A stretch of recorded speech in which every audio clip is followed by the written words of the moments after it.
It's Margaret Harris in Geneva on this Monday, August 3, our first for this month, first of many, of course, and welcoming you to today's World Health Organization press briefing on COVID-19.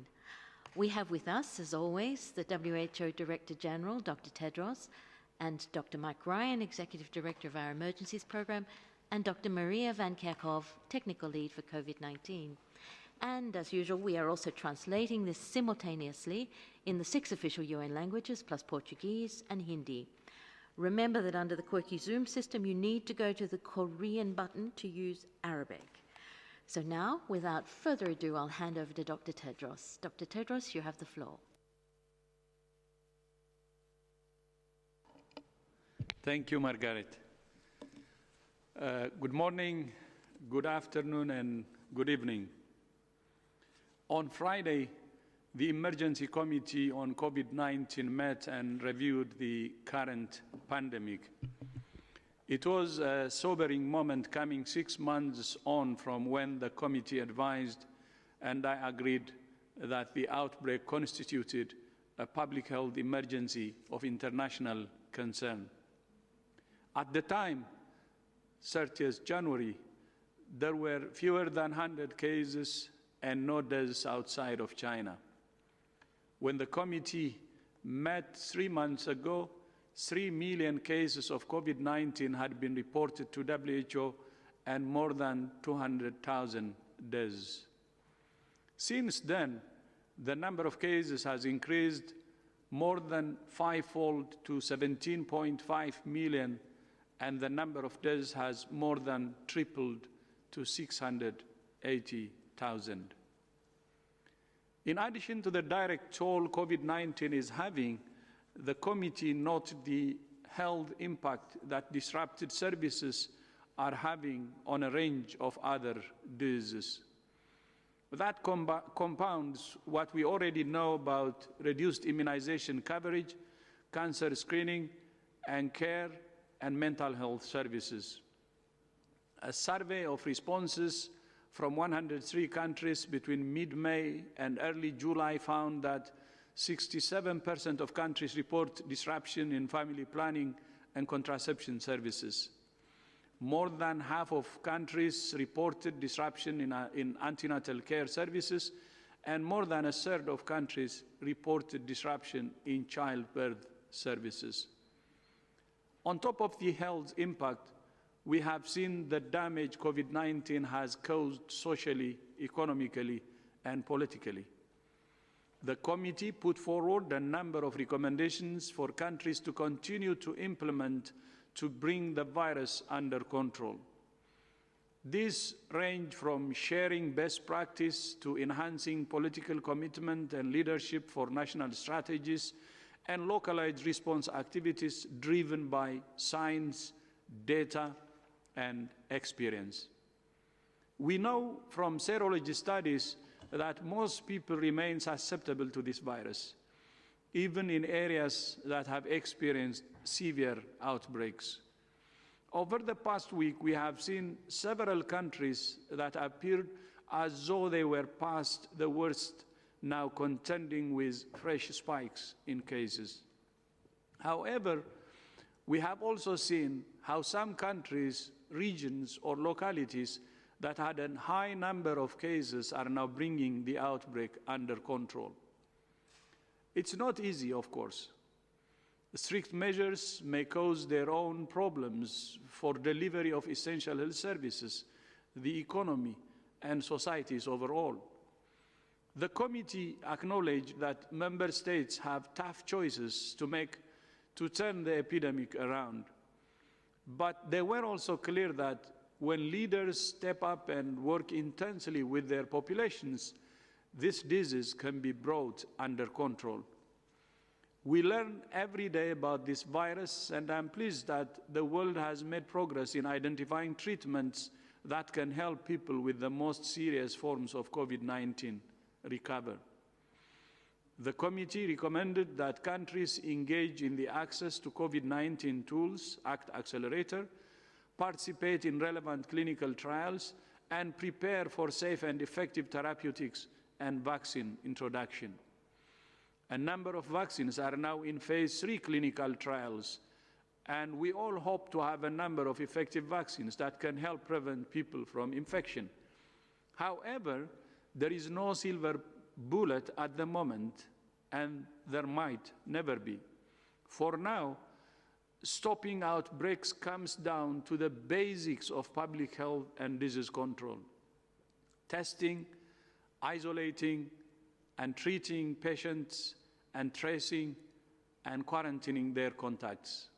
Do it all. Inform, empower, and listen to communities. Do it all. For individuals, it's about keeping physical distance, wearing a mask, cleaning hands regularly, and coughing safely away from others. Do it all. The message to people and governments is clear: do it all. And when it's under control, keep going. Keep strengthening the health system. Keep improving surveillance, contact tracing, and ensure disrupted health services are restarted as quickly as possible. Keep safeguards and monitoring in place, because lifting restrictions too quickly can lead to a resurgence. Keep investing in the workforce and communicating and engaging communities. We have seen around the world that it's never too late to turn this pandemic around.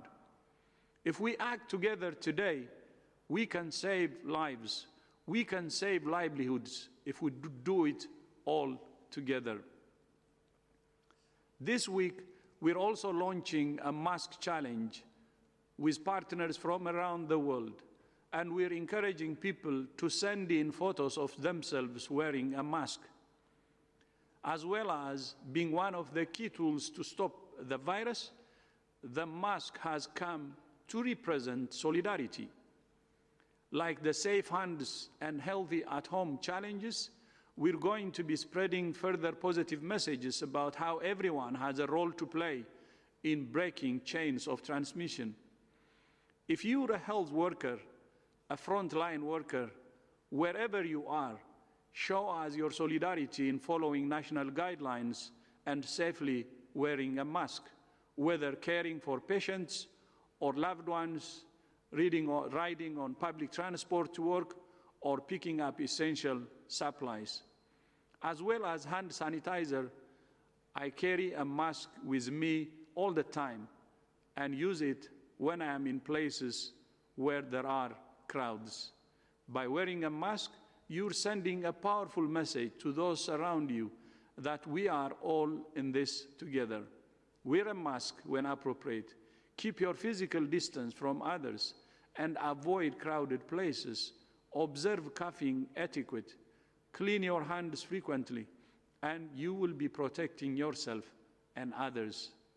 Do it all. One of the areas that we have been continuing to study is the origins of the virus that causes COVID-19. The WHO advanced team that traveled to China has now concluded their mission to lay the groundwork for further joint efforts to identify the virus origins. As a result of these efforts, WHO and Chinese experts have drafted the terms of reference for the studies and program of work for an international team led by WHO. The international team will include leading scientists and researchers from China and around the world. Epidemiological studies will begin in Wuhan to identify the potential source of infection of the early cases. Evidence and hypotheses generated through this work will lay the ground for further longer-term studies. Finally, this week is Breastfeeding Awareness Week. As we have seen again and again, standard public health measures are often the most effective. This week is Breastfeeding Awareness Week, and we're reiterating the importance of breastfeeding, which has life-saving benefits for babies and families. At the time of COVID-19, especially when there is disruption of health services, WHO recommends that mothers with suspected or confirmed COVID-19 should be encouraged the same as all other mothers to initiate or continue to breastfeed. Mothers should be counseled that the many benefits of breastfeeding for newborn babies and children substantially outweigh the potential risks for COVID-19 infection. Mother and infant should be helped to remain together while rooming in throughout the day and night, and to practice skin-to-skin contact, including kangaroo mother care, especially immediately after birth and during establishment of breastfeeding, whether they or their infants have suspected or confirmed COVID-19. I thank you. Thank you very much, Dr. Tedros. I will now open the floor to questions, but before I do, I'm going to answer a question that a few of you have asked already. Why are we not wearing masks? The reason we don't wear masks during these press conferences are because we're following social distancing regulations, and we've got very strict rules about how many people can be in rooms and the spacing. So if you could see a 360 degree, you would see that we are all physically distanced. And we don't even, we do the same thing with lifts. We only have one person in many of our lifts, which has been excellent for my fitness because I have to take the stairs a lot. Now, we have a lot of you wishing to ask a question. For those who've not done it before, please use the raise your hand icon to get in the queue to ask your question. I'll also apologize now. There's a long list of people connecting and asking questions, and for which we thank you all. But we restrict these briefings to under an hour, so if we don't get to your question this time, please either send me your question or let me know, and we will try to get your question asked at the next briefing. So the first person we have is Ankit Kumar from India Today. Ankit, please unmute yourself and ask your question. Thank you, Margaret. My question is on India. India is now on top of the list in terms of highest daily cases. How do you assess the situation in India? What do you make of the government's response? And are there any concerns with regard to India? Thank you.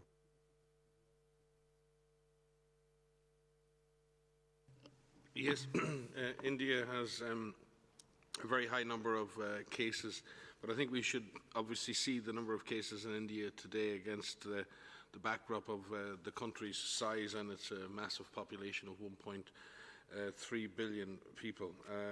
The cornerstone of the response is still the same no matter where you are.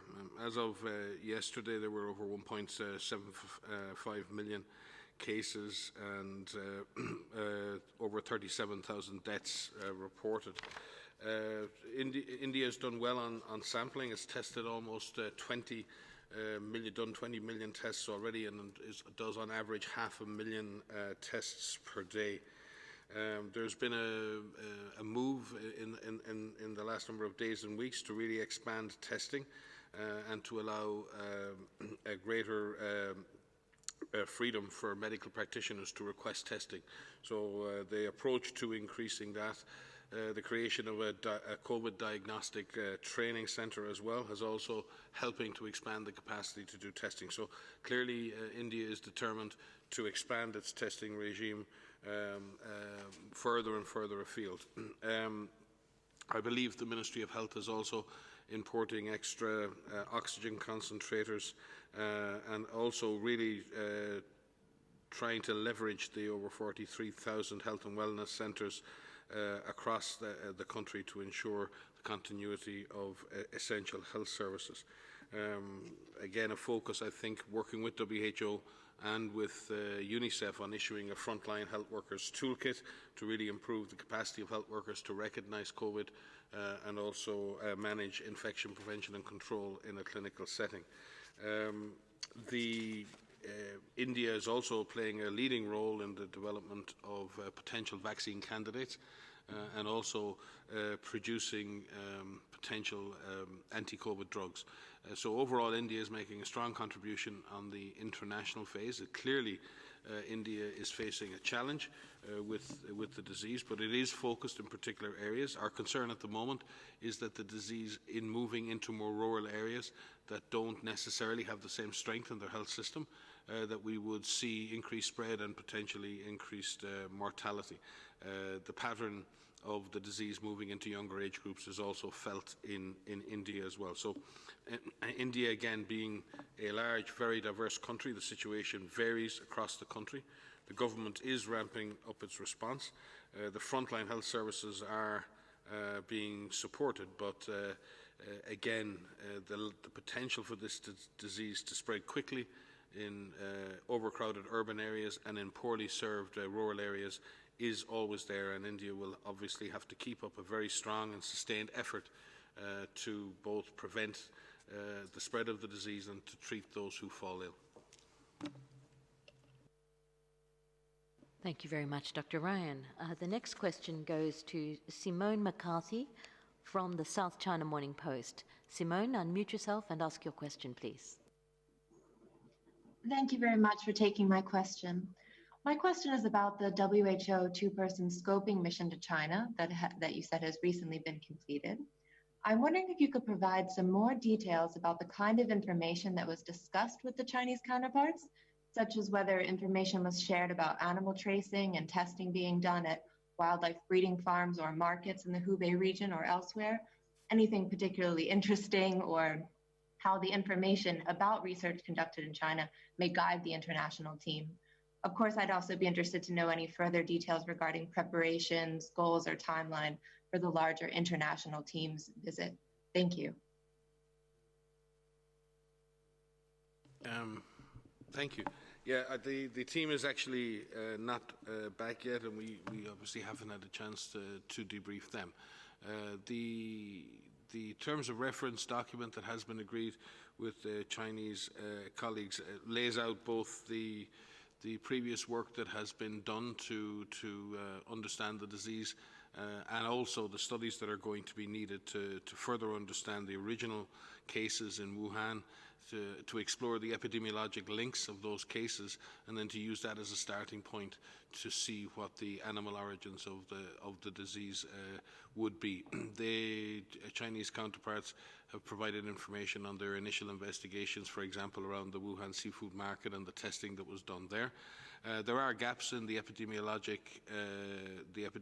landscape, and what is required is going to be a much more extensive retrospective epidemiologic study to look at those first cases and clusters in Wuhan and to fully understand the links between those cases, so that we can then determine at what point in Wuhan or elsewhere was the animal-human species barrier breached.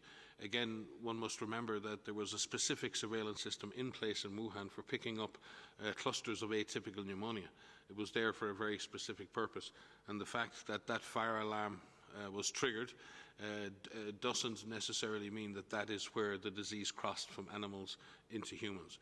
So the first, and the Director-General has been very clear on this in the past, we must start where the human disease appeared to begin and then work from there. And a lot of the work was around the initial designs of those studies, what types of studies would need to be carried out, what kinds of data would need to be collected. In knowing that and in getting a better understanding of that, and remember, studies and a lot of surveillance has been done by Chinese colleagues, a lot of excellent scientific work has been done. But these specific retrospective studies require a very in-depth approach, a very detailed approach to understanding those first cases. On the basis of that understanding, we can then move on to phase 2 studies, which would allow us then to explore in a much more precise way potential animal sources for the disease. Otherwise, it's like needles in a haystack. You can sample every animal in China and outside, and you might have no luck because you're guessing. The real trick is to go to the human clusters that occurred first, and then to work your way back systematically, looking for that first signal at which the animal-human species barrier was crossed. Once you understand where that the barrier was breached, then you move into the studies in a more systematic way on the animal side, and then you're directed and much more precise in how you achieve that. The mission was really about discussing those phase 1 and phase 2 studies, how they would look, how they would need to be designed, and at this point we're moving forward with agreeing on the international team and ensuring that we have the right expertise there to work with our colleagues in China, both to design and implement those studies. Maria? Thank you very much, Dr. Ryan. The next question is from Jamil Chade, the Geneva correspondent for a range of Brazilian media. Jamil, pardon. Please unmute yourself and ask your question. Thank you, Margaret. Good morning to all. My question is on Brazil. If you could give us some light on the current situation and what can be done from this moment onward, since the 100,000 mark of deaths basically is about to be achieved later this week. What further steps can be taken in order to avoid an even bigger tragedy? Thank you very much. Okay. I'm getting all the questions today, but yes, no, you are correct. The situation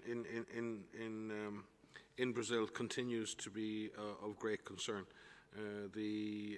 With many federal units reporting large number of cases, and the average daily count around 60,000 per day, and in excess of 1,000 deaths. Like it is in other countries that are experiencing intense community transmission with significant pressure on the health system, Dr. Tedros has spoken again about this before. There are only a few roads out of this crisis for countries, and suppressing intense community transmission is that first step. That can only be achieved with a very strong partnership between federal, state governments and with communities. The government needs to do its part in every country to detect cases, to isolate cases, to trace contacts when possible, and to create conditions in which the disease cannot spread easily. We're talking here about crowded situations and trying to create an architecture of safety within the country.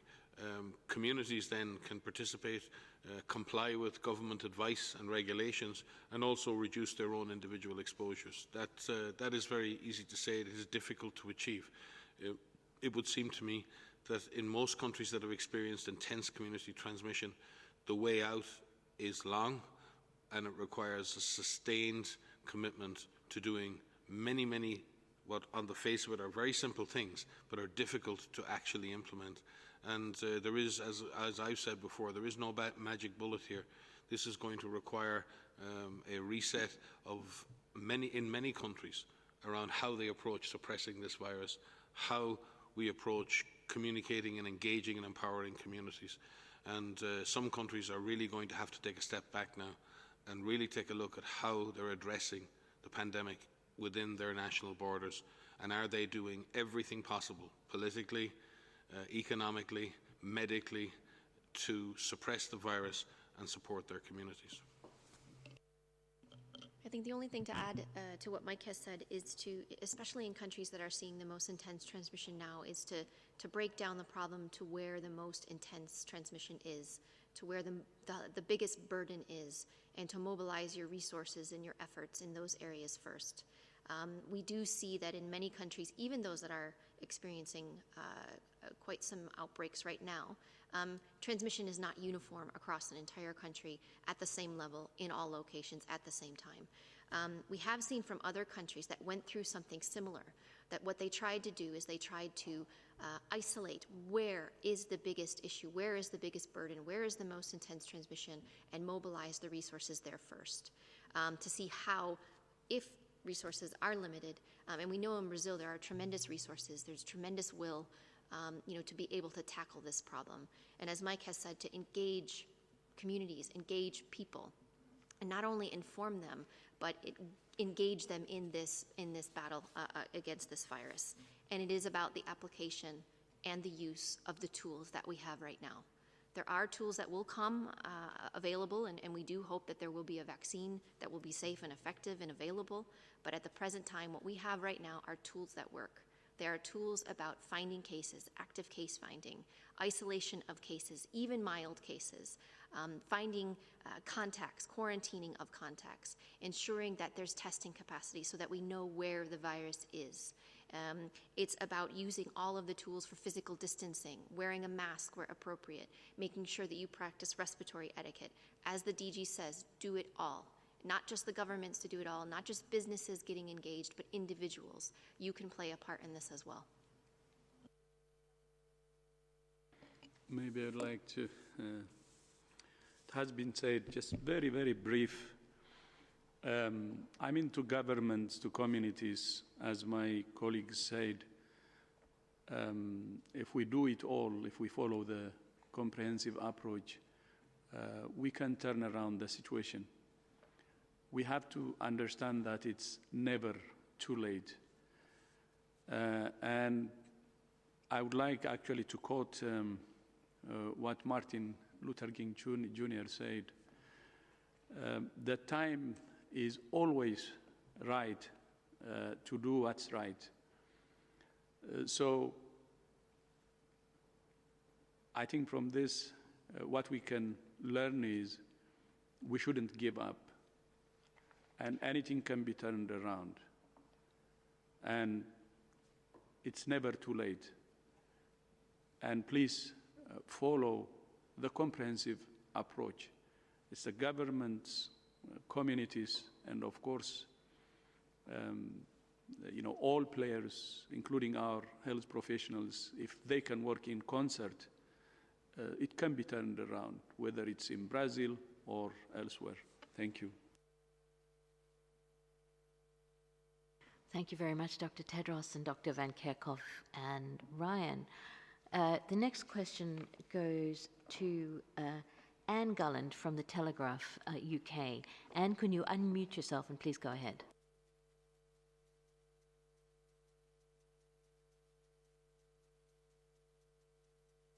Anne, we can't hear you. Have you unmuted yourself? Please ask your question. Looks like we've lost Anne. I'm going to move on to the next question. We'll put you further down the list. So the next question will go to Ye Li of Xinhua News Service. Okay, thank you, Margaret, for taking my question. Last week, Dr. Tedros mentioned that COVID-19 pandemic has become a once-in-a-century health crisis, and the effects of which might last for decades.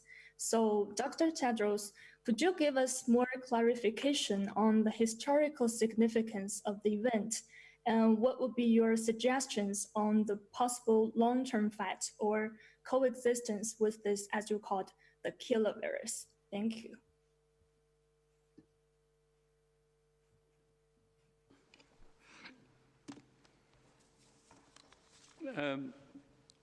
Maybe I would like to start with, as you know, since we started probably recording, this is the first ever coronavirus caused pandemic. Of course, we had influenza pandemics many times in the last, since we started recording the last 250 years. I think, if I am not wrong, 10 times, 10 pandemics. But this is the first ever coronavirus pandemic.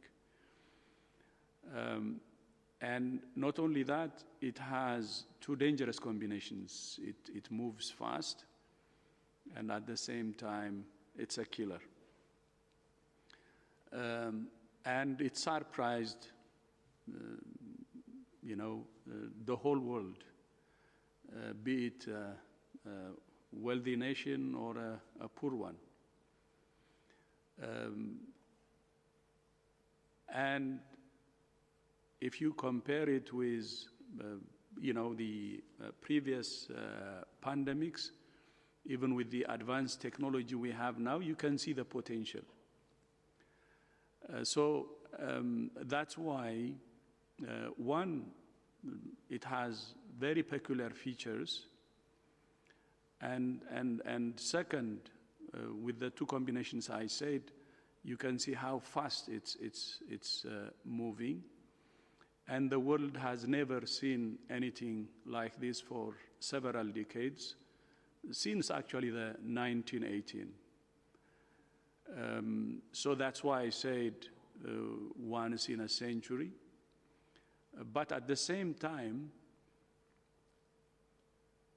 the impact has been in the past 6 to 7 months, not only on lives, but livelihoods, not only on the health aspect, but on social, economic, and political. It has touched almost everything. So its impact, if it touched everything, then the second part you said is it will be felt for decades to come, because one of its impacts is on the economy, for instance, let's say. And some countries' economy is shrinking significantly. And that will in turn affect many other things. So that's why not only this is something that happens rarely, but because of its degree, its impact will be felt also in the future. And that's what we are seeing. But when I say this, it's not, I'm not saying there is no solution now. Whatever happens in the next few months or years, I also believe that it's in our hands. Many people ask us, saying, what do you think will happen in a year from now? Our answer is always, it's in our hands. And the reason for this is, since the outbreak started, many countries have shown that it can be controlled, or serious transmission can be suppressed.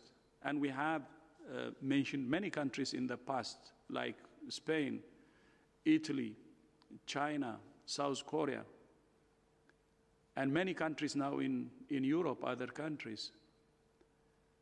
So we should also believe that the solutions at hand can help us to suppress and control the virus. And that's why we keep on saying, if we do it all, if the governments can do from testing, contact tracing, the rest, do it all. If communities, societies can do their share, starting from hand hygiene, masking, and the rest, do it all, it's possible. We can minimize its impact, and we can suppress, control, and ultimately stop it. And the other hope that we have is related to technology. Of course, we say now, let's focus on what we have at hand. Using whatever we have at hand, we can suppress and control it. But at the same time, there is hope in having therapeutics and vaccines. I know there are many vaccines now under trial, and a couple of them in the final stage of clinical trials, and there is hope there. It doesn't mean that we will have the vaccine, but at least the speed with which we reached the level we reach now is unprecedented, and hope some of these vaccines can have protection. Of course, there are concerns that we may not have a vaccine that may work, or its protection could be for just few months, not more. But until we finish the clinical trials, we will not know. We may also have better vaccines that can protect for long and can protect effectively. So there is hope, things that we're doing within our hands, and there is hope in the technology that we're trying to do. I think the most important thing is at national level to have the national unity and do everything that we can. And at global level also, global solidarity will be important. I think with those, we can suppress and control the pandemic. So it is in our hands. And that's what we believe. Thank you. No, I would just add that Dr. Tedros would also have been referring beyond just the impact of COVID itself, but to the massive disruption that this has done to health services around the world. And in a recent survey just being analysed now by WHO of our member states, 3/4 of our member states reporting a partial or complete disruption of immunisation services, of rehabilitation services, of dental services. 2/3 reporting a partial or complete disruption of non-communicable diseases, chronic diseases, diagnosis and treatment, family planning, treatment of mental health disorders. Over half reporting disruptions of malaria treatment campaigns, distribution of insecticide treated nets, antenatal care, cancer diagnosis and treatment, and palliative care services, and services for sick children. So what we're seeing is a secondary effect in terms of both provision and access of healthcare, which really does challenge and threaten achievement of the Sustainable Development Goals, especially SDG 3, which is all about health. Dr. Tedros has said health is not a reward for development, health is an investment, and much is being and has been invested in health, and the impacts of COVID-19 go well beyond the intensive care units that you see with COVID patients. It's having a direct negative impact on the capacity of health systems around the world to deliver. Equally, the economic impacts of this, and while the economic impacts are severe on people's pocketbooks, there are direct impacts of the loss of purchasing power for many people in terms of accessing health services in countries where there are user fees. And again, WHO, in terms of our universal health care strategy, really focus on giving all people in the world access to healthcare without fear of financial ruin. And in this case, as health services become less and less accessible, as potential costs and user fees increase, and as people's disposable income decreases, then we fear that people will be making unhealthy choices or choices not to seek healthcare because the cost of doing so is so difficult for them and their families. So I think we're going to see and will see and are seeing a lot of secondary effects from the COVID-19 pandemic, and they need to be managed as well. So the effects, and there are lots of other effects beyond in the economic system and the recovery of that system. But COVID-19 is killing people, and COVID-19 is disrupting health services at the same time. I just want to add something to this on the side of information. And in the 2009 influenza pandemic, that was the first pandemic that we had with the internet. And now that in 2020, given the access that everybody has to the internet, there is so much information that is available and incredibly rapidly. On the positive, there's an incredible amount of science that is happening and research studies and collaboration that is happening at an unprecedented space. And the global community has come together in solidarity to really harness that knowledge to put it towards the response and to evolve as the pandemic evolves, the response evolves. And that is incredibly positive. And we're seeing wonderful solidarity across all countries, across all sectors, and all different technical fields to use that to help save lives and break chains of transmission. On the other hand, we have an incredible amount of information and misinformation and myths and disinformation that is very difficult for all of us to handle. Our ability, our brains are not set up to receive so much information so quickly and to receive false information. And so we've worked really hard with many partners across the globe to fight the infodemic, to ensure that people have access to good information. We're working with tech companies to ensure that people can find that good information. We're working with businesses and different types of sectors. We're working with religious leaders. We're working with youth groups. We're working with individuals, to be able to provide and share good information so that you know what you can do. It is really important. I think the impacts on not only physical health but mental health are incredibly challenging right now. Everyone is feeling the fatigue of this pandemic, but we have a long way to go. We need to remain focused. We need to remain strong. We need to accept that this is challenging, but use these challenges to really put it towards something positive and fight this pandemic together. And so we will continue to do that. And I think for me to say that this is a once in a century, I hope so. I hope we will never see something like this again. But we also must use this as an opportunity to build back stronger, to build back better, to have our public health infrastructure in place, enhance it, and in many places build it so that we have surveillance in place. We have a public health workforce in place. We have health workers who are trained, who have the right equipment, who have PPE, to ensure that we have supplies that can protect frontline workers, to protect all of us. Again, we need to use this as an opportunity to build back better. And so if this does happen again, that we are in a much better position to be able to tackle it. Thank you very much all for those very full and comprehensive answers. We now have Anne Gulland back from the Telegraph UK. Anne, so could you unmute yourself and then ask your question? Oh, hi there. Thanks very much for taking my question. Sorry for that earlier.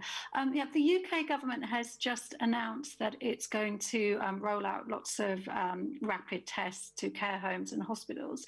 And I just wondered how important it is to have these rapid turnaround tests and what kind of impact this is likely to have on transmission in the UK and what likely impact this could have on, preventing a second wave if at all. Thank you. So thanks for this question. I will begin, and perhaps, Mike, you'd like to supplement. I mean, it's very important that when you have a test that is done, that you have the answers to that test quickly. We are seeing, unfortunately, in many parts of the world, that it takes quite a long time to get a test back. So we need individuals to know if they have this virus so that we know which actions need to be taken. So if you have somebody that is infected with COVID-19, infected with the SARS-CoV-2 virus, whether they have symptoms or not, they need to be isolated. And once we know that somebody is a case, we can carry out contact tracing, find all of the contacts of that individual, and so they can be put in quarantine. This is what breaks chains of transmission. If we have results back in 4 or 5 days, even longer, that is not going to help us. So the fact that we have rapid tests that are in development, and we should say it is really, again, incredible the amount of tests that are being developed and the fact that we have rapid tests that are being developed.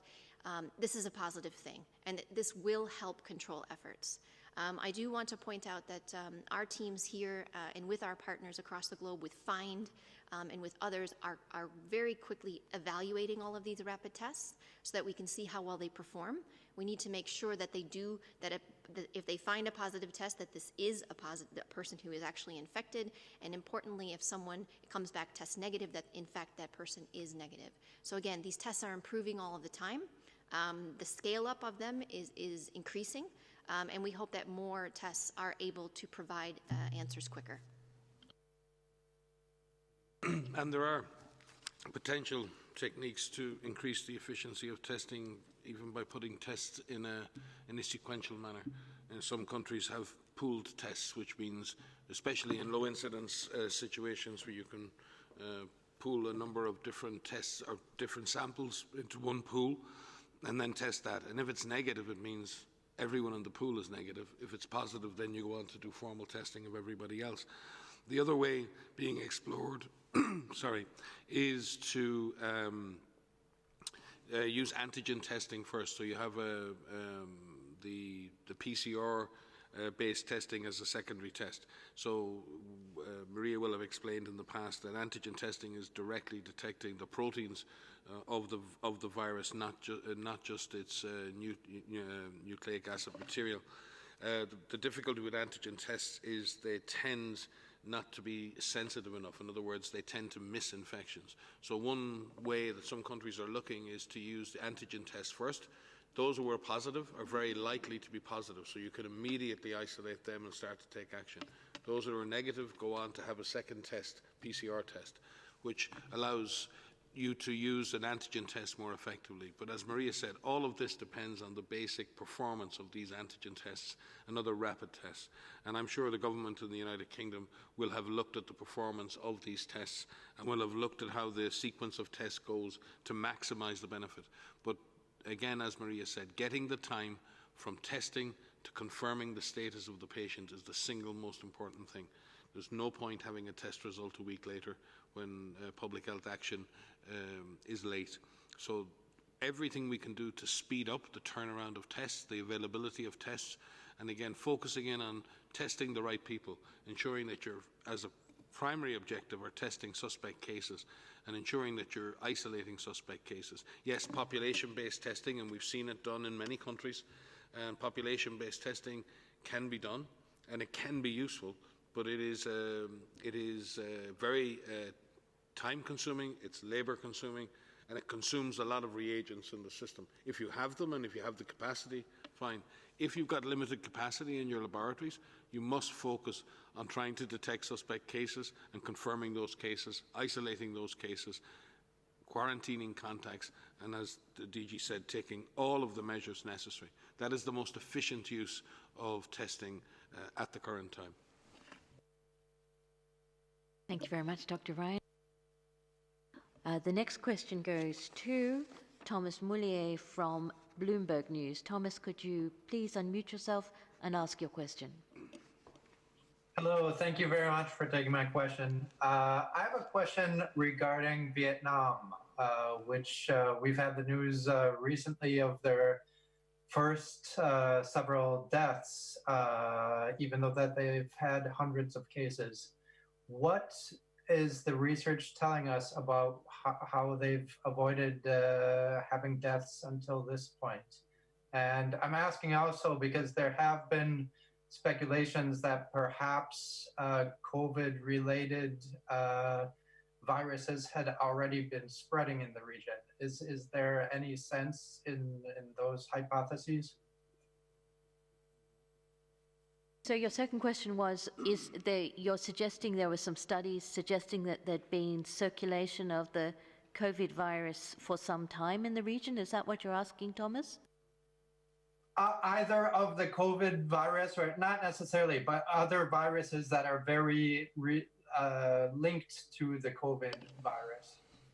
Yeah, thank you for that. Yes, and there's been quite a bit of interest and speculation around that.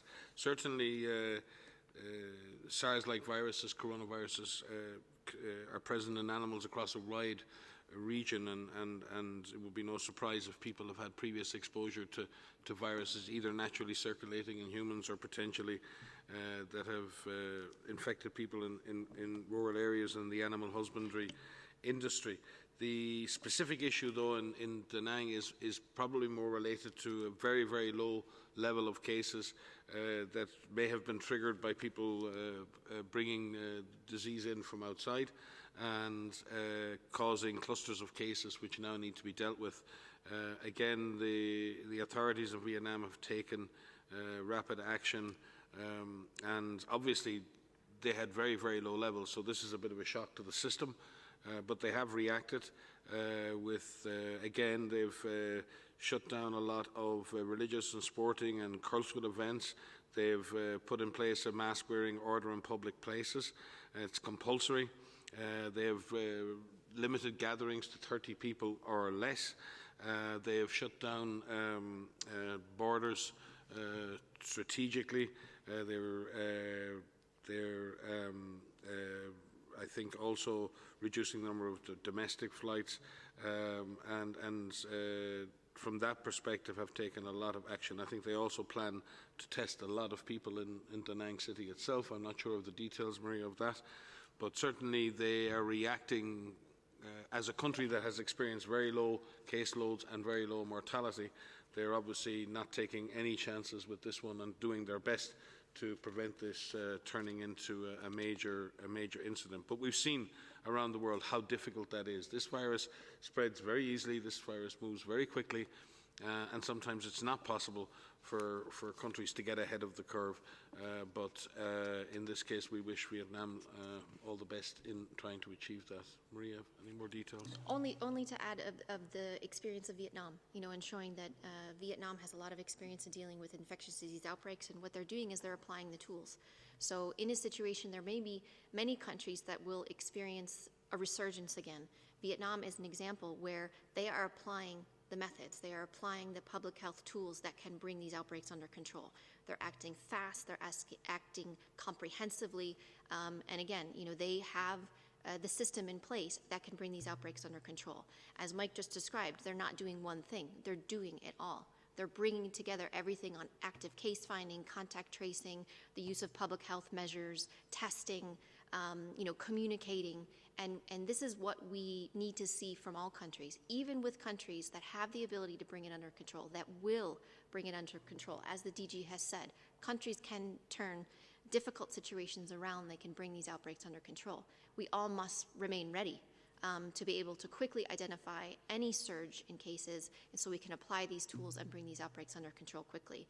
But it's about acting fast, it's about acting comprehensively, acting aggressively to bring even the smallest cluster under control. Thank you very much, Dr. Van Kerkhoff and Dr. Ryan. We are now moving back to India from Vietnam. We have a question from Divya from the Economic Times, India. Divya, please unmute yourself and ask your question. Hello, thank you for taking my question. The seroprevalence study done in two major cities in Mumbai and Delhi in India show that on an average, 40% of the populations in these cities have developed antibodies. What is WHO's view on this high seroprevalence rate? Thank you.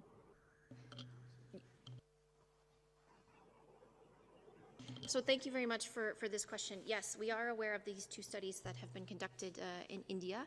And in fact, we actually have a presentation from one of the groups presenting to us later this week, where we will get much more details about the studies that were conducted, how they were conducted, the tests that were used.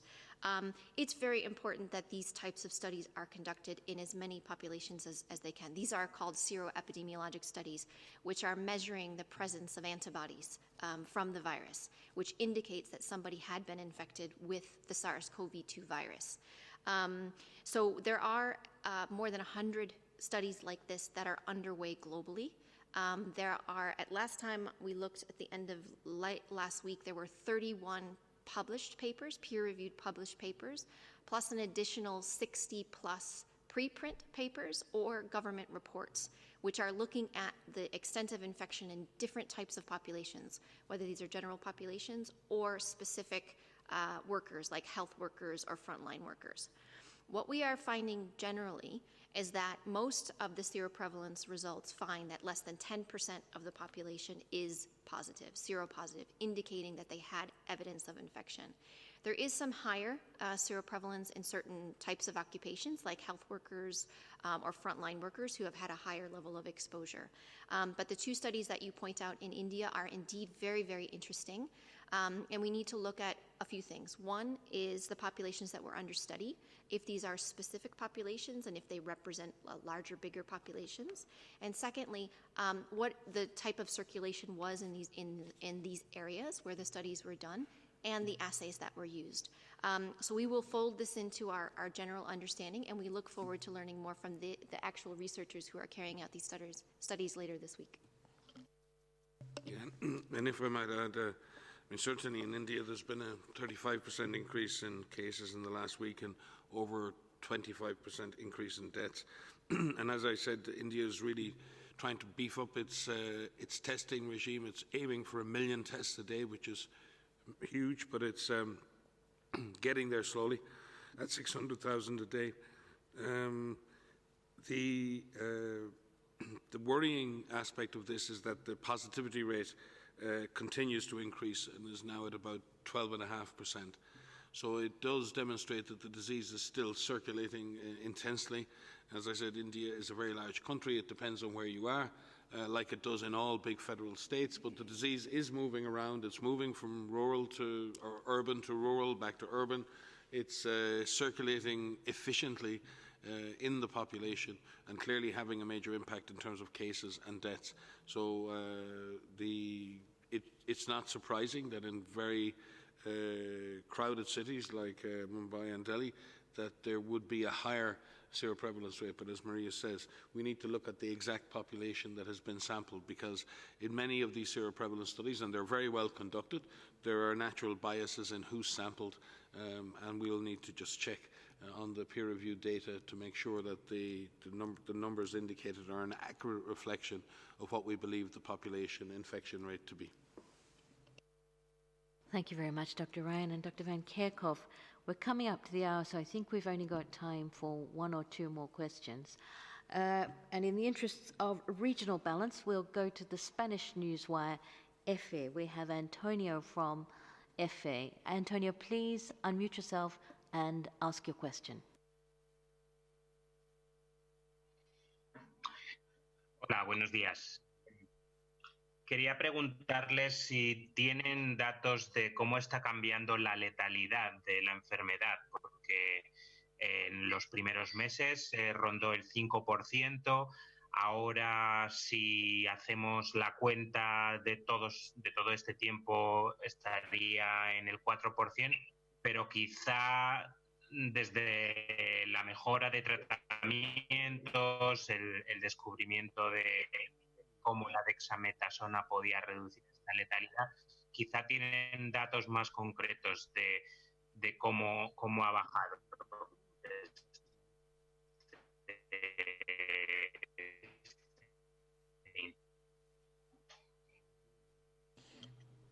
Yes, so thanks very much for this question. It's a really important one, and as you've heard us say, and as you've heard the DG say many times, there are many things that we can do right now to not only break chains of transmission, so prevent people from getting infected, but also from saving lives. What we understand about mortality, there's different ways that mortality can be calculated. And if we look very crudely, if we look at the number of people that have died over the number of people that have been reported, you get a certain percentage. What many groups are looking at right now is what we're calling the infection fatality ratio, which is looking at the number of deaths among all of the people who have been infected. And right now, we don't know how many people have been infected because there are challenges with surveillance and detecting every single one of the cases. And certainly, there are many unrecognized cases at the moment. What we understand from many of these studies, these are estimates of the IFR, the infection fatality ratio, is that the estimates hover around less than 1% of 0.6%. And there are a couple of studies that are out that have estimated this 0.6%. That may not sound like a lot, but it is quite high. If you think about a virus that can transmit readily, that can transmit well, and in fact, overall, we have more than 17 million cases, and we still, there's a long way to go with this pandemic. 0.6% is quite high. And so we need to do everything that we can, not only to save lives among the cases that we know about, but to prevent as many infections as possible. And that leads to all of you who are watching, all of you, who are part of this fight with us. Not only do you need to prevent yourself from getting infected, you need to prevent you passing it to someone else who may be part of a vulnerable group. We do know that mortality increases with age. We know that mortality increases among people who have underlying conditions like chronic respiratory diseases, chronic heart conditions, obesity, diabetes. There are many different groups that are at a higher risk of severe disease and death. So we must do everything that we can to prevent ourselves and those individuals from getting infected. Mike, do you want to say something about the therapeutics? Yeah. And maybe also just putting in a bit of perspective, when we look at the infection fatality rates, that's the deaths in all those who are infected, whether you know it or not. That 0.6% is just over 1 in 200 people infected potentially dying. That's hugely skewed by age, and the risk is much higher in older age groups. But if you compare that to the 2009 pandemic, it was more like 1 in 10,000 or up to 1 in 100,000.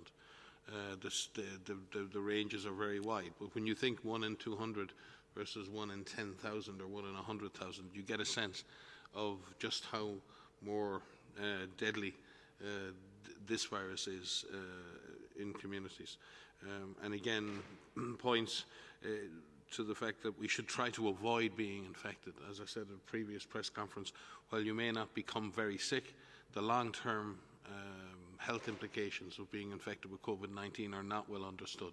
So it's not only important that you avoid infection for the perspective of your own health and ensuring your long-term good health, but that you don't get infected and be the reason that somebody else is infected.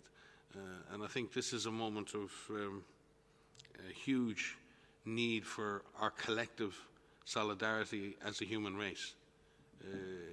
We can go around this, and there's a huge amount that governments need to do, and there's a huge amount that we need to do to support communities in order to facilitate this. But in the end, this virus moves from person to person. And that virus jumps when we provide the opportunity for that virus to jump. Some people don't have the opportunity to prevent that jump because they live in very difficult conditions, and we have to support them as much as we can. But many people have a choice, and younger people have a choice. And when we talk about death and fatality, that is the outcome of an infection. And an infection is an outcome of an exposure. If people are not exposed to the virus, they cannot be infected. If they're not infected, they cannot infect anyone else, and they don't die. So we need to push back to the concept of exposure. Everybody on this planet needs to do whatever they can to avoid exposing themselves or exposing others. And that's why the Director-General has spoken today about doing it all and has launched a mass challenge to add into that the importance of mask wearing in the appropriate setting. So everything we do to reduce our exposure or exposing others will add benefit to this. So it's macabre to talk about deaths and fatalities, but in the end, that starts somewhere. And it starts with each and every one of us doing everything we can to reduce our chances of being infected so we don't infect others. There are many, many situations where that's very difficult to do, in closed communities, in long-term care facilities, in prisons and other places, and that's where the government and the state need to step in and ensure that the right support is in place to reduce exposure. But for those of us going about our daily business, going to bars and going to shops and going to all of these different things, we have choices. Maria said it before. You can choose. You have choices. And I hope if we focus on that, exposure reduction, infection reduction, then we'll be talking about mortality going down. Because this virus, as the DG said, is dangerous, it is vicious, it is deadly in older individuals and those with underlying conditions. And we just don't know the impact that this is going to have, even in those moderately unwell with this virus in younger age groups. Thank you very much, Dr. Ryan and Dr. Van Kerkhove. We are definitely on the hour now, so this is the last question, and it goes to Emma Fudge at Reuters. Emma, please unmute yourself and go ahead. Thank you. Very quickly, I was just wondering if you could comment on the remarks made at the weekend by White House experts about the epidemic entering a new phase in the United States where it's extraordinarily widespread. Thank you.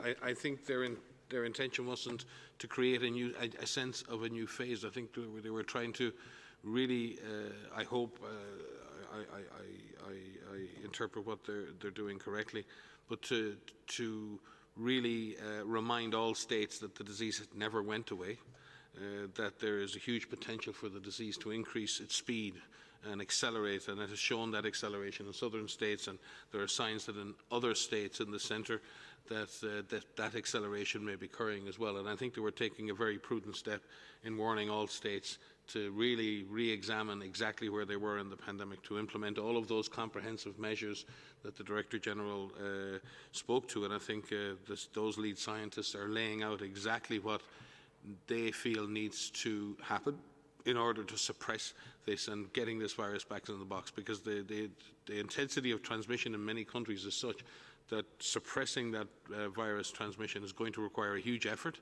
in terms of personal behaviour, community behaviour, and also in some cases, as far as I can see from the reports, in stepping back some of the measures of reopening and taking a step back and trying to reset in certain areas back to an earlier stage of virus control. And that would seem prudent. It's not our job to tell the US what it should be doing at subnational level.